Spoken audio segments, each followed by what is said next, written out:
92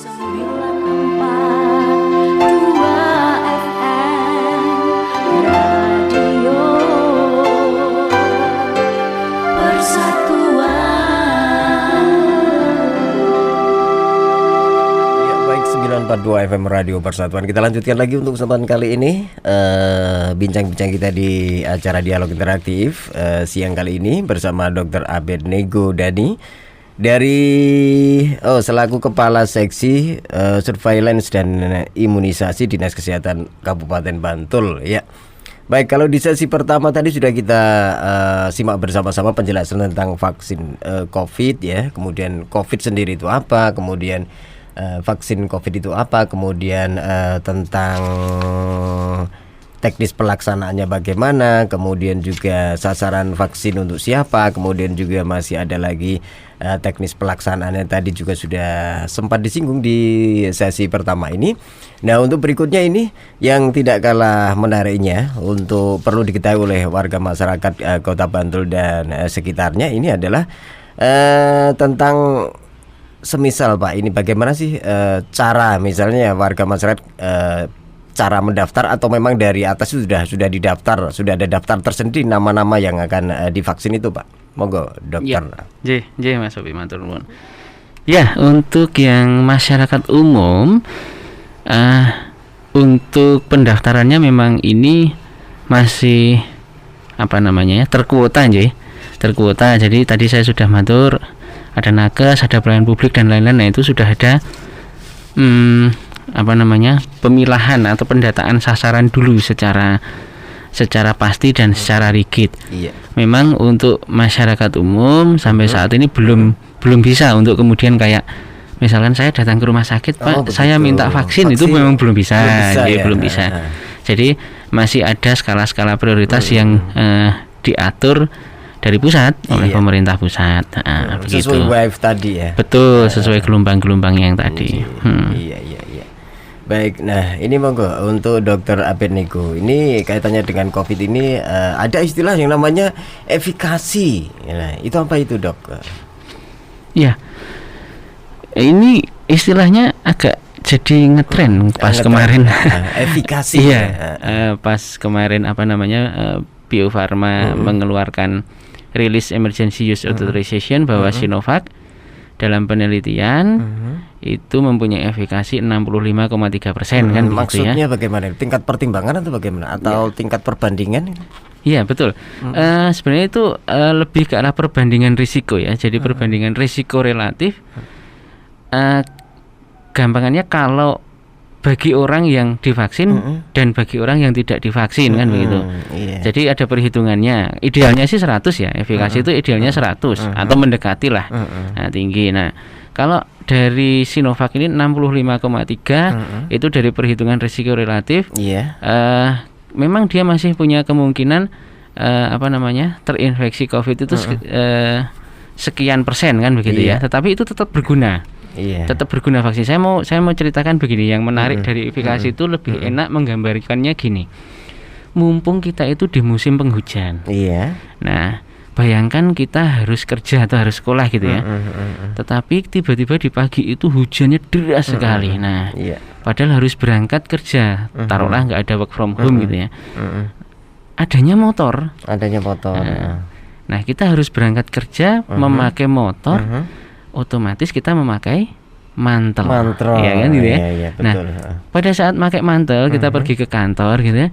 Apakah kemudian pasti 100% badan kita tidak basah? Kan ya tetap ada yang basah ya.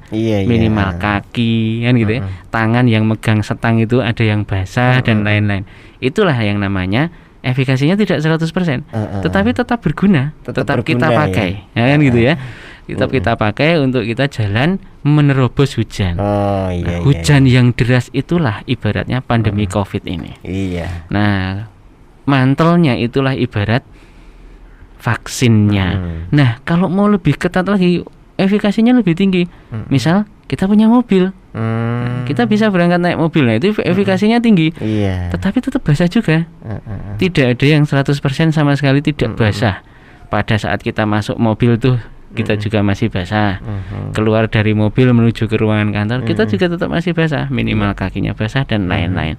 Itu pengumpamaan yang menarik. Jadi di tengah hujan itulah itu pandemi kita sekarang. Tapi kita tetap tidak boleh tidak beraktivitas toh. Walaupun hujan, ya jangan sampai kita mager di rumah. Sama pandemi ya tidak membuat kita untuk menjadi tidak produktif. Jadi efikasi ya. Tetap berguna. Tetap berguna ya. Daripada tidak memakai. Tidak sama sekali. Iya, betul. Betul. Ibarat mantol tadi ya. Iya, betul. Ibarat di musim hujan tidak pakai mantol ya toh. Iya. Ya tetap basah kuyup ya. Ya, alhamdulillah yang pakai mantol ya berapa persennya gitu kan? Berapa persennya walaupun basah tapi nggak terlalu banyak. Tetap berguna. Berarti pengandaiannya sama aja. Bagi yang benar-benar ngotot tidak mau divaksin ya sama aja mau menerobos hujan tanpa mantel. Saya pikir konyol kalau orang itu. Iya. Gitu ya. Nah, ini warga masyarakat langkah baiknya bagaimana ini Dok untuk mensikapi hal ini Dok?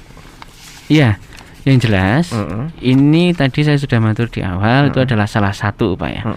Pemerintah selalu berupaya yang terbaik. Jadi 3M sekarang jadi 4M itu tetap lakukan. Memakai masker, mencuci tangan, menjaga jarak, menghindari kerumunan, tetap lakukan. Ada upaya yang saat ini lebih efektif lagi yaitu dengan vaksin, tetapi memang bersabar dulu. Kita masih ada skala prioritas dulu karena juga vaksin tidak kemudian langsung datang semuanya untuk seluruh masyarakat Indonesia. Jadi kita ada skala prioritas. Dan bukan tidak mungkin nanti di tahun-tahun yang depan kita sudah bisa bikin vaksin sendiri yang PT Bio Farma itu, sehingga vaksin nanti akan lebih mudah didapat, lebih murah, semua bisa mengakses. Oke, iya.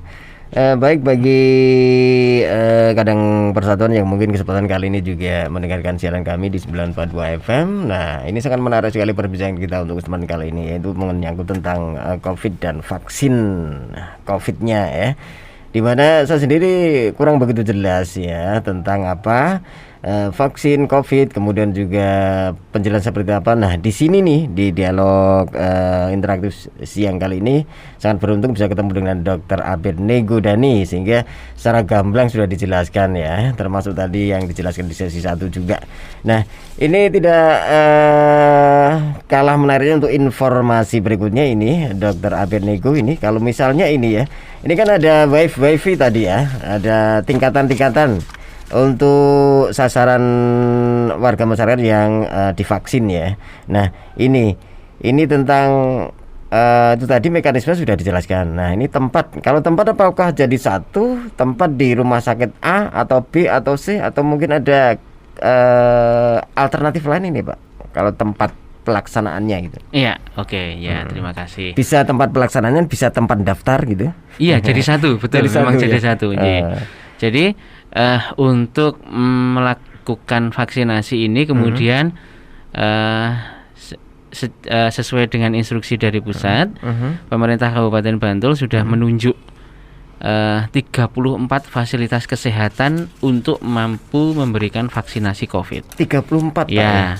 Jadi itu ada 27 puskesmas, kemudian ada 6 rumah sakit dan 1 klinik. 1 klinik ini punyanya Polres ya. Jadi klinik Wira Pratama Polres. Nah, itu SDM-nya dilatih semua, dilatih sebagai vaksinator COVID. Walaupun sebenarnya ini bukan barang baru.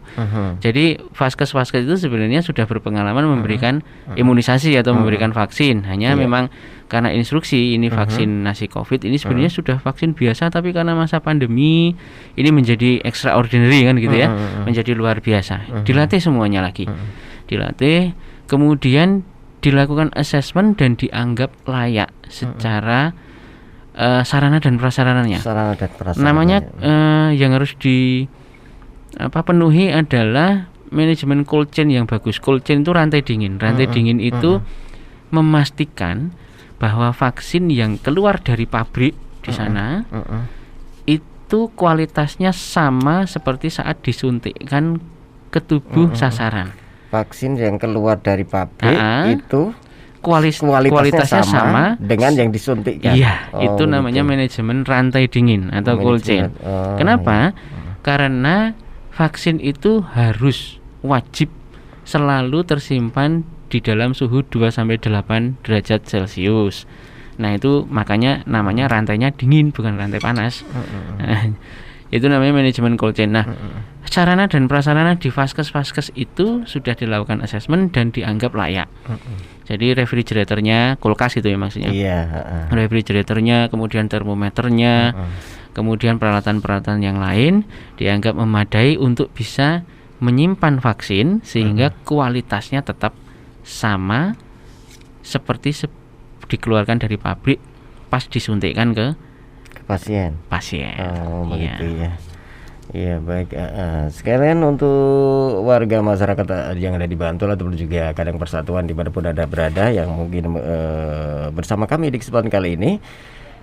Sekali lagi untuk tema kita di kesempatan kali ini di Dialog Siang, kita barengan sama Dinas Kesehatan Kabupaten Bantul dan bersama Dr. Abed Negudani, Kepala Seksi Surveillance dan juga Imunisasi Dinas Kesehatan Kabupaten Bantul.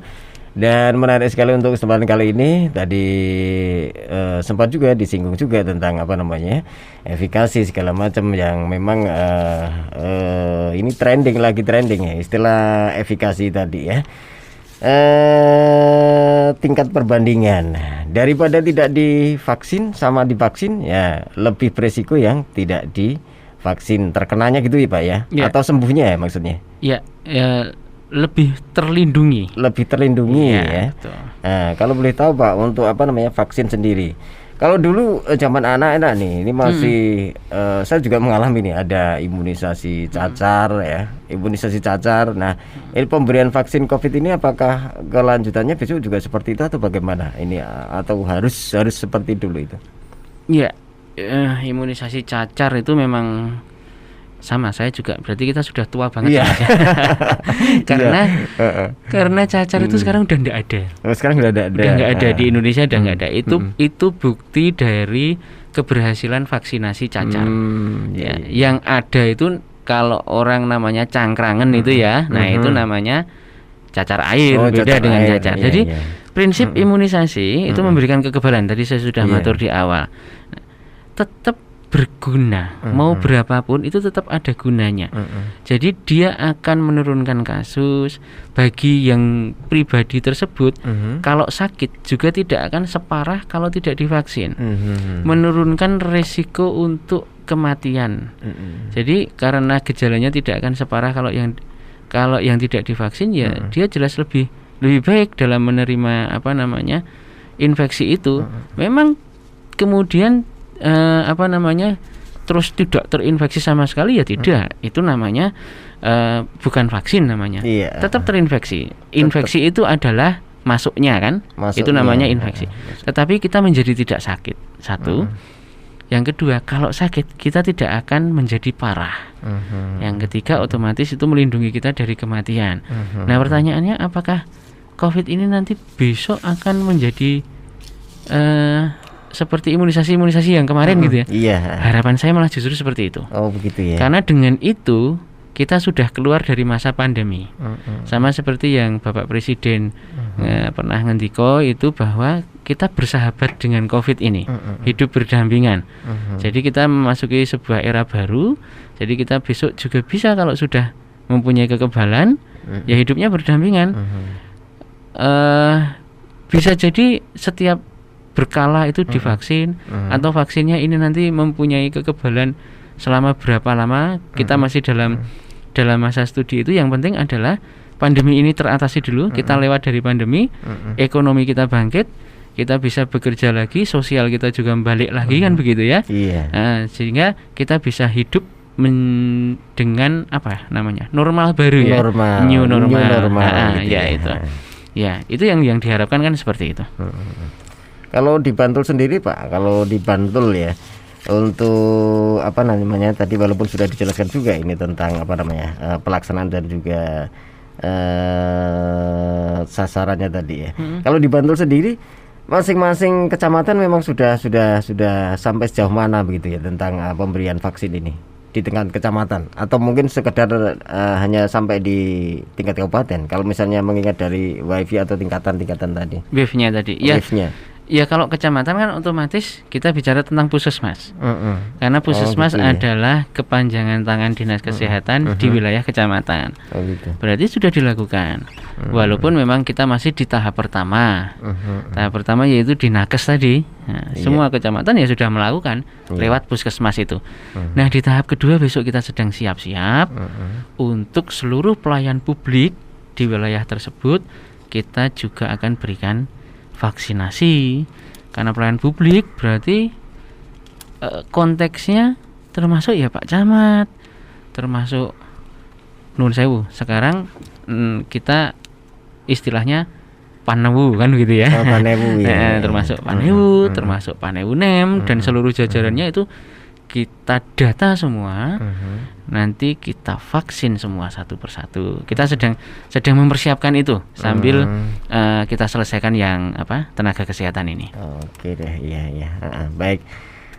Baik Kadang Persatuan dimanapun Anda berada, tentunya di kesempatan kali ini sangat menarik sekali perjumpaan kita di acara Dialog Siang Radio Persatuan ya. Dan untuk saat ini sekali lagi kita bareng-bareng dan juga bersama mendengarkan penjelasan dari Dr. Abed Nego Dani. Tadi banyak sekali sudah dijelaskan ya, seperti di awal sudah disinggung ya. Saya sendiri kurang tahu juga vaksin COVID itu apa, kemudian juga termasuk COVID-nya sendiri itu apa sih ya, tentang apa namanya hal-hal yang perlu diketahui seputar COVID ya. Tadi saya sudah bisa menerka dan juga bisa menangkap ya dari pembicaraan yang kita lakukan di kesempatan kali ini.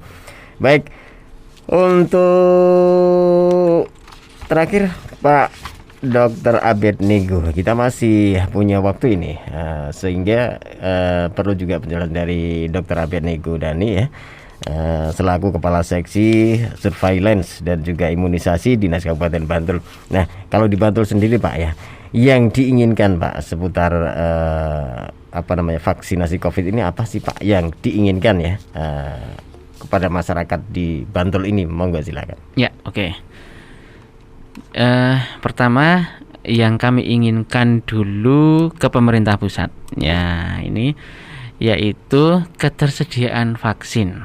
Jadi kita memastikan ketersediaan vaksin itu jelas tersedia dan cukup untuk masyarakat. Ini dulu.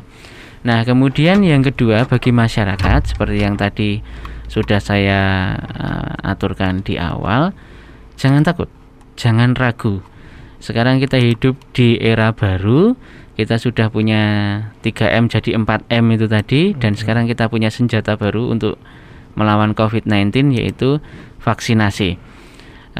Kami mohon untuk masyarakat, khususnya masyarakat Bantul, percaya dengan program-program yang diberikan oleh pemerintah. Kita sama-sama mensukseskan ini karena ini untuk kebaikan bersama. Kita nanti bisa mengakses vaksin bersama-sama pada waktunya. Sementara itu kita bisa melakukan 4M, menjaga diri sendiri. Semua dimulai dari diri sendiri. Jika diri kita sehat, kita juga bisa menjadi agent untuk menyehatkan teman-teman atau lingkungan sekitar kita. Gitu Mas Sofi. Baik, itu sekaligus sebagai closing statement Pak ya. Iya, baik.